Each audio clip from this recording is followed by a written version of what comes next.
सम्मानित आज हम लोग के जननायक, हम लोग के बाबा और राजनीति के बड़े सूत्रधार महामानव कर्पूरी ठाकुर जी की जयंती के अवसर पर हम लोग यहाँ उपस्थित थे और इसकी अध्यक्षता श्री शंभू जी जो यहाँ के प्रखंड के राष्ट्रीय जनता दल के अध्यक्ष हैं उनके द्वारा हो रहा है। और कई नेता यहाँ पर हमारे प्रखंड के, हमारे पंचायत के लोग यहाँ उपस्थित हैं।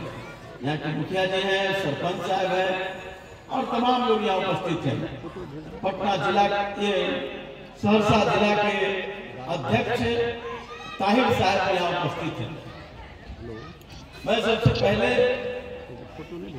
माननीय विधायक श्री चंद्रहार चौपाल जी हैं और आपके कोसी के लोकप्रिय विधान पार्षद भाई अजय कुमार सिंह जी हैं। हमारे प्रत्याशी रहे आदरणीय श्री गौतम कृष्ण जी हैं और कई नेता यहाँ मंच पर बैठे हैं। लेकिन उससे ज्यादा आप सब लोग यहाँ उपस्थित हैं।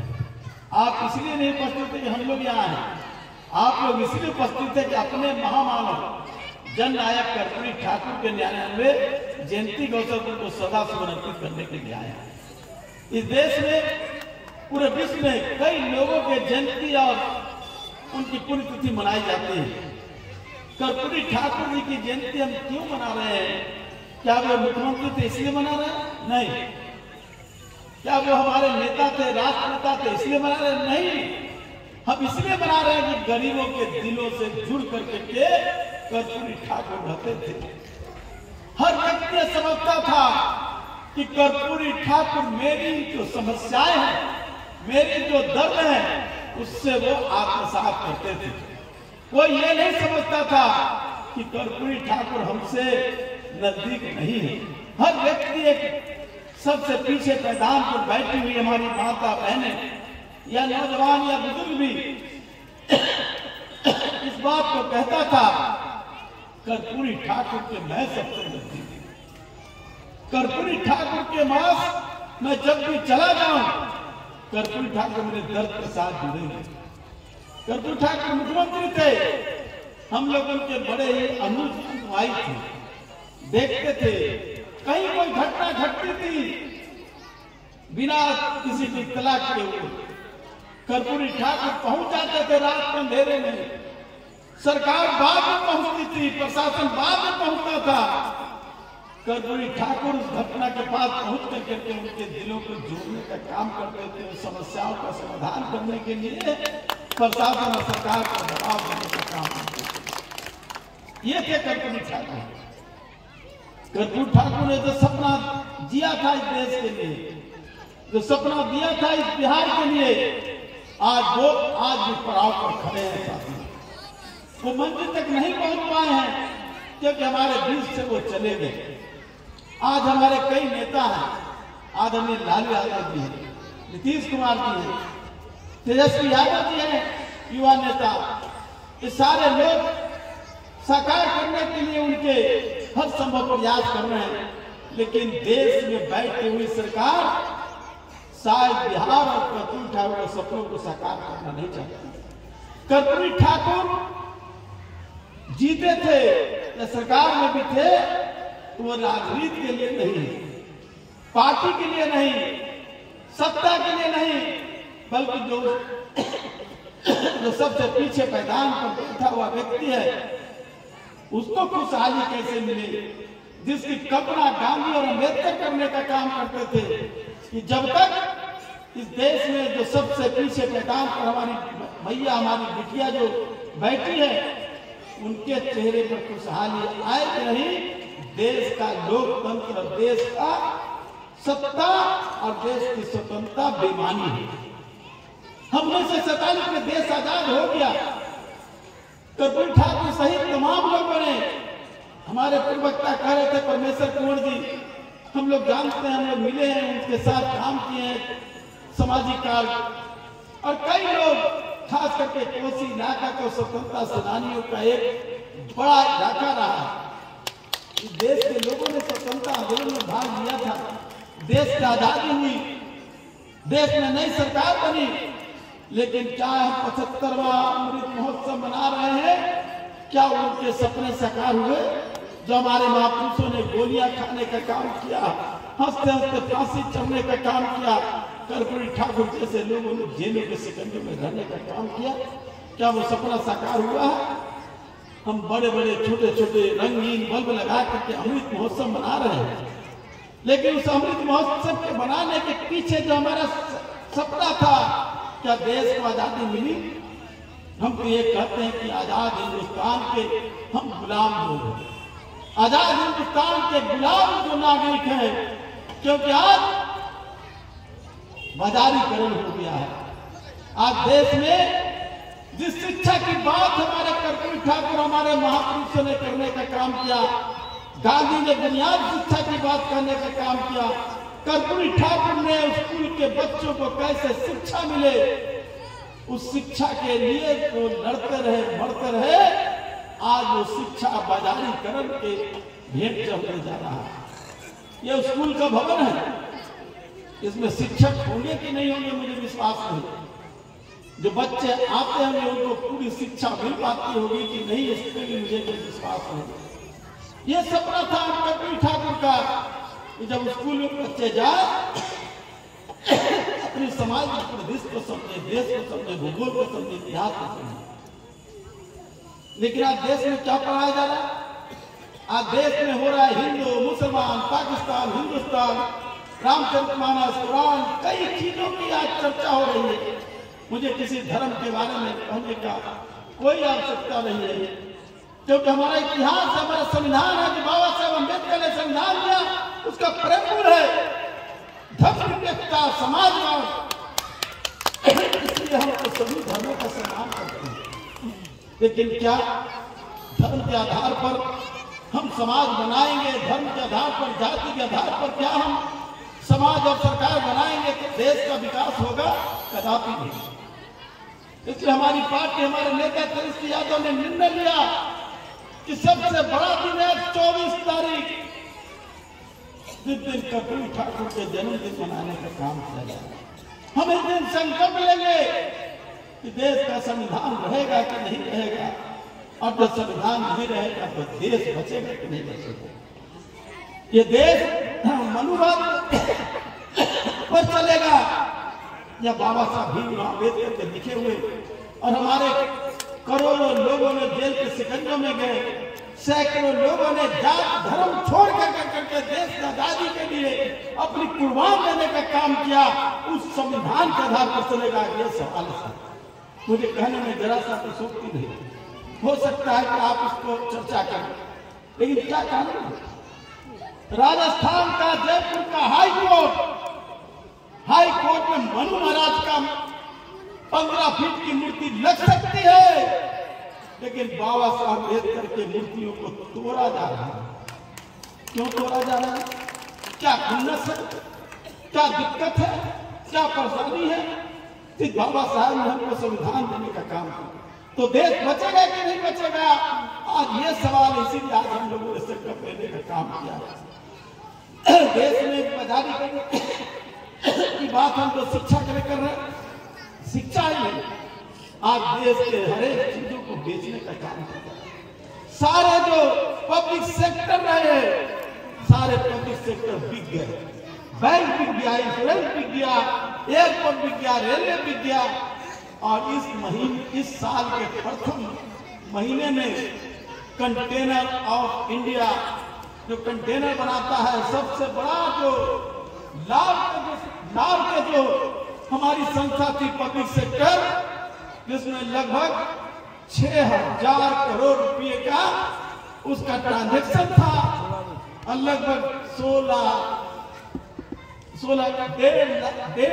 लाख से ज्यादा लोग उसके कर्मचारी थे। उसको बेच दिया गया रानी के। क्यों भाई?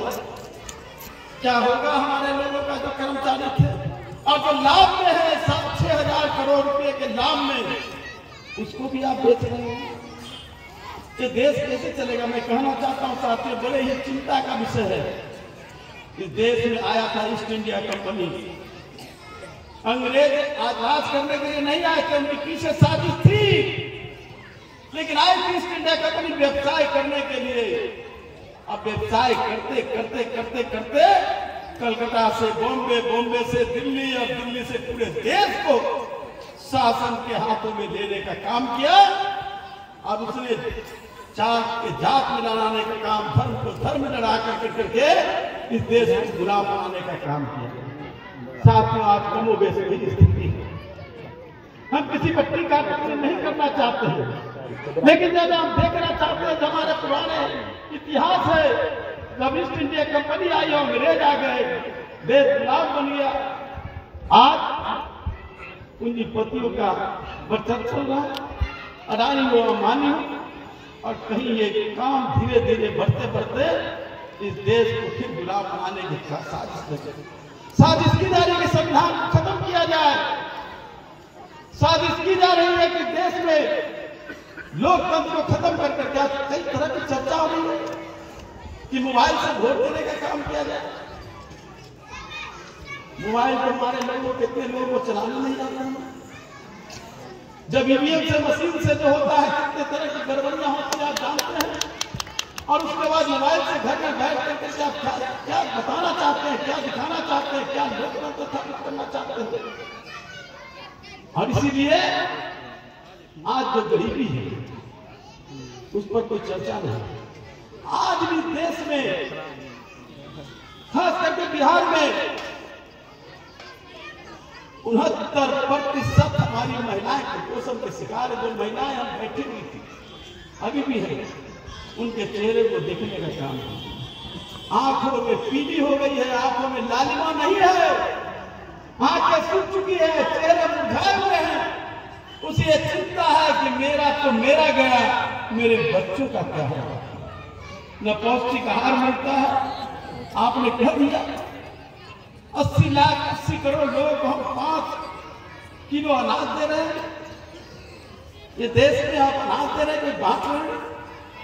हम उसकी बात में नहीं जाना चाहते हैं कि वो सरकार का पैसा है, जनता का पैसा है, वो जीएसटी से पैसा आता है, या जो हमारे द्वारा जो दिया जाता है टैक्स, वो पैसा आता है। लेकिन क्या 5 किलो अनाज से उनका पौष्टिक आहार मिल जाए? कितने बच्चे दूध पीते हैं, कितने बच्चे को अंडे मिलते हैं, कितने बच्चे को फल मिलते हैं। जब हमारे बच्चे को फल नहीं मिलेगा, हमारे बच्चे को दूध नहीं मिलेगा। हम आज बात कर रहे हैं हिंदुस्तान, पाकिस्तान। हमारे अंदर देशभक्ति है। अब हिंदुस्तान की सीमा पर हमारे लोगों ने कुर्बानी देने का काम किया है। अब्दुल हमीद और ब्रिगेडियर उस्मान जैसे लोगों ने पाकिस्तान से लड़ने का काम किया है। इस देश में कोई हिंदू मुसलमान के नाम पर सीमा की रक्षा नहीं करता है, बल्कि सीमा की रक्षा करता है कि हिंदुस्तानी है, हम भारतवासी है, भारत पर आज नहीं आने देंगे। लेकिन क्या कर रही है सरकार? हिंदू और मुसलमान पाकिस्तान हिंदुस्तान करने का काम कर रही है। और इस तरह से आज लोगों को गरीबी के क्षेत्र में आप आगे बढ़ते जा रहे हैं, कुपोषण के शिकार हो रहे हैं। 69% हमारी महिलाएं कुपोषित हैं, 64% बच्चे हमारे कुपोषित हैं। ये मेरा आंकड़ा नहीं है, ये मैंने कोई बनाया आंकड़ा नहीं दिया है। आप गूगल में जाइए और जो भारत सरकार की रिपोर्ट है, जो हेल्थ विभाग का नीति आयोग ने रिपोर्ट जारी किया है, उस रिपोर्ट में है कि 69% यहाँ की महिलाएं कुपोषित हैं और 64% बच्चे यहाँ कुपोषित हैं। क्या इसी के भरोसे हम सीमा की रक्षा करने का काम कर सकते हैं? आज किसान बेहाल है।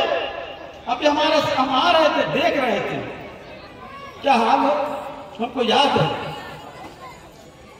जब यहाँ पर बाढ़ आया था, हम जयप्रकाश जी को लालू जी ने भेजा था, और उसके बाद लालू जी खूब कई दिनों तक दौरा कर इनको देखने का काम किया था।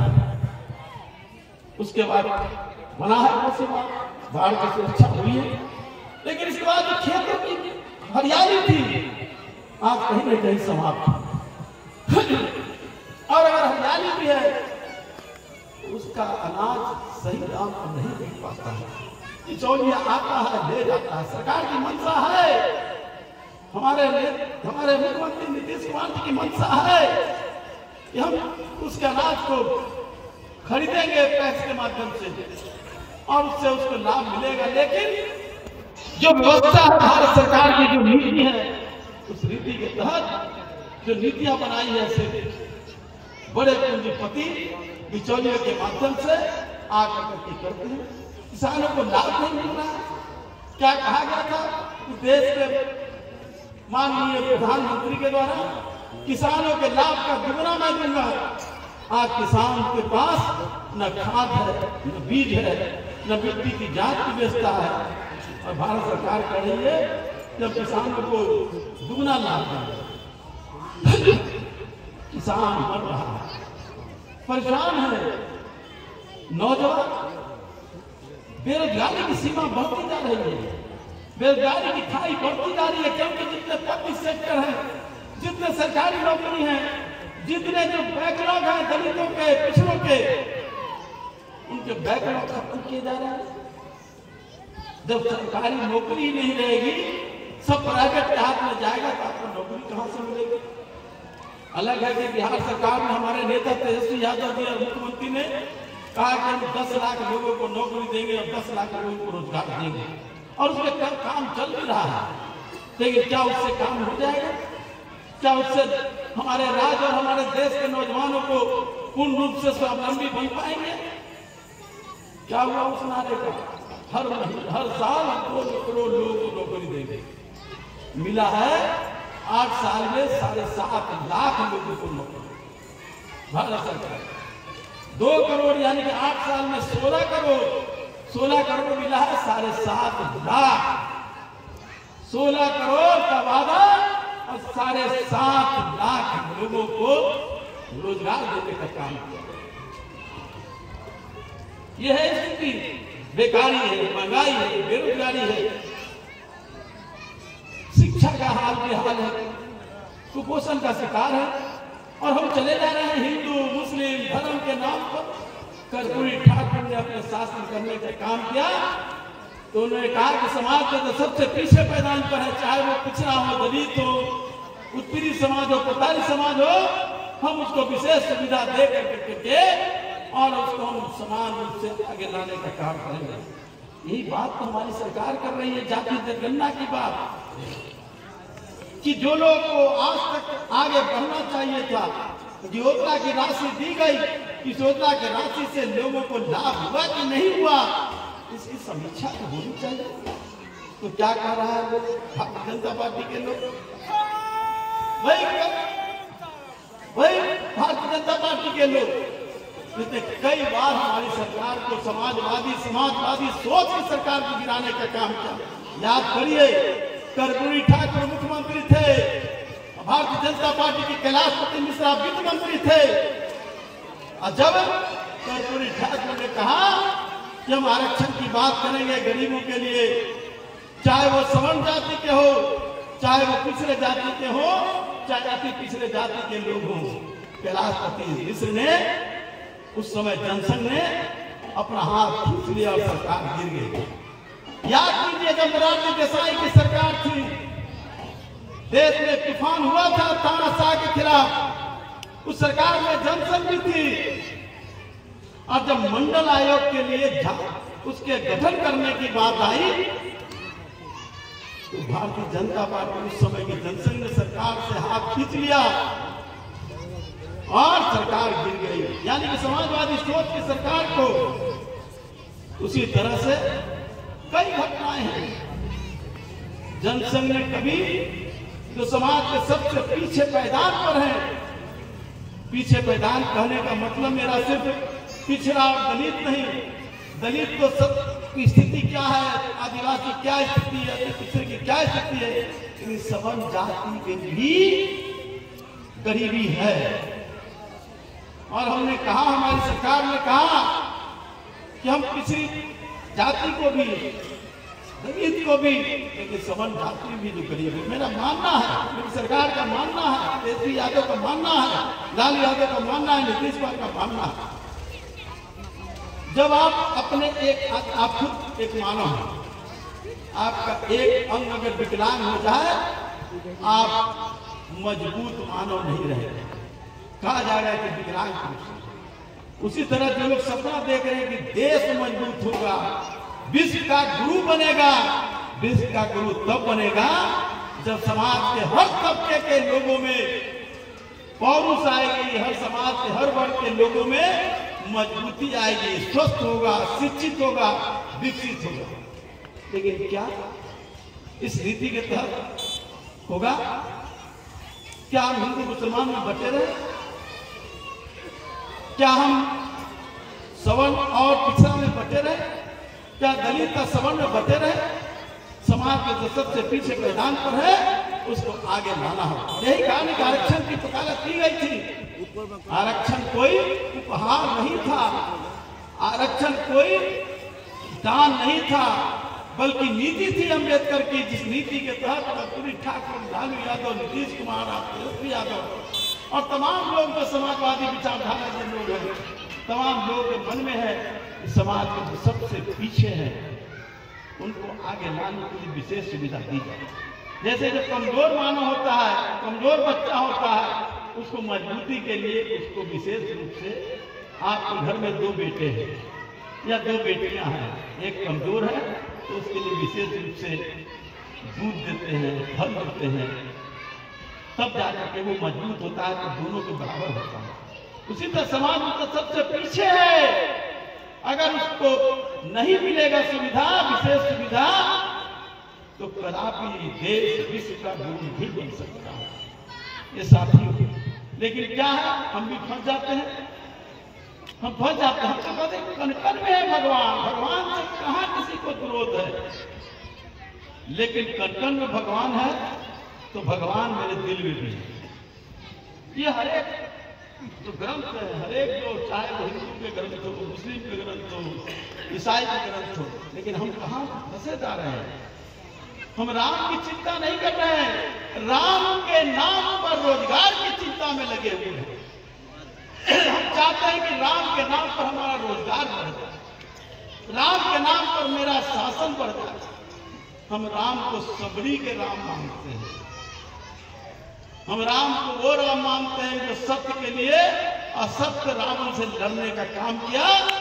उस राम को हम सम्मान करते हैं, उस राम को हम प्रेम और नमन करते हैं। और यही बात हमारे कर्पूरी ठाकुर कहा करते थे, यही बात हमारे लालू यादव जी करते हैं, यही बात नीतीश कुमार करते हैं, यही बात तेजस्वी यादव जो नौजवान है, एक ललक है, एक जज्बा है, एक दर्द है कि मैं अभी 38 साल का हूं, लेकिन समाज को आगे बढ़ाने का काम जो हमारे महापुरुषों ने किया है उसको हम पराग तक नहीं रहने देंगे, हम मंजिल तक ले जाने का काम करेंगे। यही हमारी लड़ाई का कारण है। इसलिए साथियों, हम सब कर्पूरी ठाकुर जी की आस्था के लिए बैठे हैं। सिर्फ फूल चढ़ाना, माला चढ़ाना हमारा दायित्व नहीं है। फूल चढ़ाना, माला चढ़ाना तो एक औपचारिकता है, क्योंकि जो कौम अपने पूर्वजों का सम्मान नहीं करती है उस कौम को कोई सम्मान नहीं करता, कोई याद नहीं करता। इसलिए हम अपने पूर्वजों का सम्मान करें ताकि हमारा भी सम्मान हो। लेकिन सिर्फ फूल चढ़ाना, माला चढ़ाना नहीं, कर्पूरी ठाकुर जिस विचारों को लेकर के लड़ाई लड़ते लड़ते मर गए, उस विचार को हम अपने जीवन को आत्मसात करने का काम करें। और उसकी लड़ाई को जो हमारे सामने दुश्मन है, चाहे कोई हो, दुश्मन से लड़ने के लिए हम एकजुट रहने का काम करें। हम सारे लोग जो कर्पूरी ठाकुर का सपना को साकार करना चाहते हैं, जाति, धर्म, गोत्र, वर्ण से ऊपर उठ करके, क्षेत्र, लिंग से ऊपर उठ करके एकजुट होकर करके लड़ाई को करने का काम करेंगे, तो कर्पूरी ठाकुर जी को श्रद्धांजलि अर्पित करने का मेरा नैतिक अधिकार है। लेकिन मेरा कोई नैतिक दायित्व नहीं बनता है कि जबकि हम विचारों को तिराने दे दे और सिर्फ फूल चढ़ा दे, तो हमारा नैतिक दायित्व नहीं बनता है कि कर्पूरी ठाकुर को याद करें। इसलिए साथियों, सब लोग यहाँ बैठे, हमारे अध्यक्ष ने संकल्प कराने का काम किया। उस संकल्प आपने किया तो सिर्फ औपचारिक नहीं, बल्कि यहाँ से जाना, जब घर में खाना वाना खा करके रात में जब बिस्तर पर जाओगे तो सोचने का काम करना है। 10 मिनट 20 मिनट आधा घंटा कि क्या हमने समाज में ऐसे लोगों से लड़ने के लिए हम मजबूती रूप से तैयार हैं या तैयारी करना है। अगर मन में यही एक आवाज आएगा कि हम सबको लड़ना चाहिए, जाति धर्म वर्ण वर्ग भेद से ऊपर उठकर, धर्म से ऊपर उठकर हमको उन सवालों पर लड़ना होगा कि आपकी आवाज आएगी और तब आप कल से आप तैयारी कीजिए, क्योंकि आने वाला समय बड़ा संकट का समय है और इस संकट के समय में आपको सबसे आगे रहना है, क्योंकि जनता ही लोकतंत्र को बचाने का काम कर सकती है, लोकतंत्र को स्थापित करने का काम कर सकती है और ये काम आप लोगों को है। इसलिए आप अपने को मन को मजबूत कीजिए, मस्तिष्क को मजबूत कीजिए और हृदय और दिमाग के साथ इस बात के लिए ललक करिए कि हमने कर्पूरी ठाकुर को श्रद्धांजलि अर्पित करके सभा से आ रहे हैं, तो कर्पूरी ठाकुर के विचारों को भी हम आत्मसात करके अपने जीवन में उतारने का काम करेंगे। अपनी दिनचर्या के अलावा अगर प्रतिदिन 1 घंटा भी समय हमको मिलेगा, उस 1 घंटा विचारों के लिए हम संघर्ष करेंगे, विचारों के लिए लोगों को समझाने का काम करेंगे, तभी जाकर के देश में एक नई धारा बहेगी और हमारे पूर्वजों ने जो कुर्बानी दी है उसका हम सही रूप से आकलन करने का काम करेंगे और कर्पूरी ठाकुर जी का नमन करने का हमको नैतिक दायित्व बनेगा। इन्हीं चंद शब्दों के साथ में सभी साथियों को जिन्होंने आयोजन किया है आकर के भास्कर जी का, यहाँ है हमारे तंजीम साहब, यहाँ उपस्थित है कई साथी, दिनेश जी हैं, यहाँ शंभू जी हैं, हमारे ताहिर साहब हैं, गौतम जी हैं, सब लोगों ने मेहनत की। आप सब लोगों ने भी आकर के अपनी उपस्थिति दर्ज कराई है। हम इन लोगों को, भास्कर को, तंजीम को हम विशेष रूप से धन्यवाद देना चाहते हैं। लेकिन मैं कहना चाहता हूँ ये कार्यक्रम सिर्फ शोभा की वस्तु न रह जाए, ये कार्यक्रम सिर्फ शोभा का एक पंडाल न बन के रहे, बल्कि ये हमको आत्मसात करें, जीवन और दिमाग पर अपने उतारने का काम करें। और जो हमारे साथियों ने कहा यहाँ की समस्याओं के बारे में, कोसी प्राधिकार के बारे में, हम आ रहे थे, कुछ सड़कें भी हमने देखा है, सड़कें बनी हैं लेकिन बहुत सारे काम बाकी है। आप जानते हैं केंद्र की सरकार राशि नहीं दे रही है, हमारा पैसा, हमारा हिस्सा तो भीख नहीं मांग रहे हैं राज्य सरकार, विशेष राज्य का दर्जा इसलिए मांगते हैं कि हमारा पैसा हिस्सा जो मिलना, जो जीएसटी का जो पैसा जमा होता है भारत का, वो पैसा नहीं मिलता। लेकिन फिर भी हमारी सरकार, तेजस्वी यादव नीतीश कुमार ने प्रण किया है कि हम सीमित संसाधन में ही गांव-गांव तक सड़क को हम पूरे रूप से बनाने का काम करेंगे। मैं देखा हूँ, मैं जाने के बाद तेजस्वी जी से और जो तमाम जो विभाग के मंत्री हैं उनसे बात करने का काम करूँगा। जैसा अजय जी ने कहा, अजय जी तो खुद तेजस्वी जी से भी डेली या जब पटना में रहते हैं मुलाकात होती, लेकिन मैं उसमें एक सूत्र बनने का काम, सुधार बनने का काम, दस्ता करने का काम करूंगा। और तेजस्वी यादव का जो सपना है कि हर एक जिले में हम एक बड़ा हॉस्पिटल बनाने का काम करेंगे। क्योंकि हॉस्पिटल नहीं होगा तो हॉस्पिटल भी व्यवसायीकरण होते जा रहा है। आज गरीब का बेटा, गरीब की बेटी का उपचार कहाँ होगा, इसलिए तेजस्वी जी ने कहा है कि हम हर जिले में अस्पताल बनाएंगे। कुछ जिले बचे हुए हैं जैसा, उसको पूरा किया जाएगा, निश्चित रूप से किया जाएगा। ये तेजस्वी जी का सपना है, सरकार का सपना है और स्कूलों की अच्छी स्थिति हो, इसके लिए हमारी सरकार की मंशा साफ है। इन्हीं चंद शब्दों के साथ कैसा कोसी प्राधिकार की बात उन्होंने कही है, हम डिटेल में बात कर लेंगे। बात करते कोसी के, मैं तो बार बार कहता हूँ, किसी इलाके का अगर पिछड़ा हो गया तो न बिहार बन पाएगा न देश बन पाएगा। अगर कोसी पिछड़ रहेगा तो बिहार का विकास का सपना अधूरी रहेगा और देश का विश्व गुरु बनना वो तो अंधकार में चली जाएगी। इसलिए कोसी का विकास देश के विकास के लिए सर्वोत्तम है। अगर देश को विश्व गुरु बनाना है तो कोसी का भी विकास होना है, आरापट्टी का भी विकास होना है, सुपौल का भी विकास होना है, महिषी का भी विकास होना है, सहरसा का भी विकास होना है। इसी सपनों को साकार करने के लिए हम लोग संकल्पित हैं। आप सबको पुनः धन्यवाद देते हुए अपने महामानव नेता अपने जननायक कर्पूरी ठाकुर जी के चरणों में सच्ची श्रद्धांजलि अर्पित करता हूँ। जय हिंद, जय समाजवाद, जय कर्पूरी ठाकुर।